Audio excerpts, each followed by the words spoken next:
Mabilis ka ba mabudol? Marupok ka ba? Hindi mo kayang kontrolin ang iyong paggastos. Kung yan ang problema mo, pag-usapan po natin. Hi there, dear Shingitan, your pambansang wealth coach. Nako, usapang budol po tayo. Ay, nako, may mga nagsasabi, mabilis ako mabudol bakit?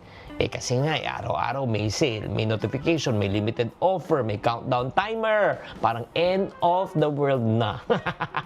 Pero ayon sa pag-aaral, ang utak po natin ay nagre-react sa mga excitement. O ito yung tinatawag natin na mga dopamine. Oo, pag nag-add to cart pero wala naman pang checkout. At dito naman po pumapasok ang problema. Kapag emotion ang mas louder kaysa sa budget mo, ay nako, meron ka talagang issue at magkakautang ka. Ang tanong, bakit ba mabilis mabudol? Una, hindi lang dahil mahina ka. Emotional ka Kapag masaya tayo, di ba, bibili tayo. Pag stress tayo, bibili tayo. Pag wala kang ginagawa, bibili tayo. Ang ibig sabihin niyan, hindi product ang binibili mo. Comfort at emotion and excitement.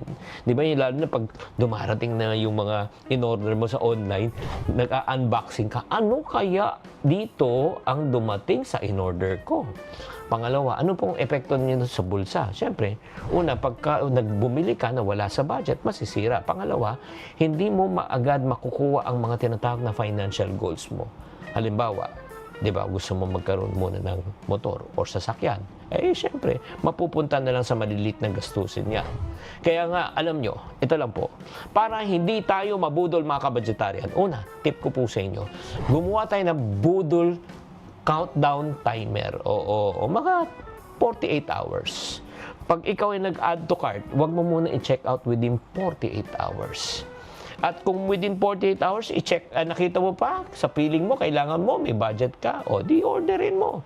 Kung wala, baka pagka 48 hours, nakalimutan mo na, huwag na. Diba?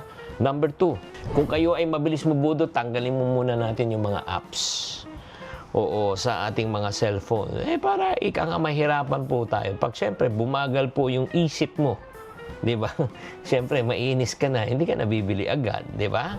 At pangatlo, i-issuean na kita ng challenge. Ano po yung challenge na yan? Yung hindi pag-check-out challenge. Yes!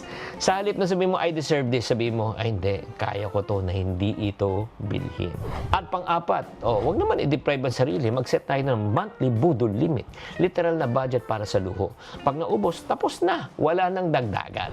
Tatandaan mga kapatid, hindi masama bumili, ang masama kung ikaw ang nabibili ng sarili mong emosyon. Sabihin mo sa sarili mo, hindi na ako magpapabudol. Sana naman naliwanagan po kayo, tatandaan, tamang karunungan, tamang disiplina po ang susi sa pagyaman.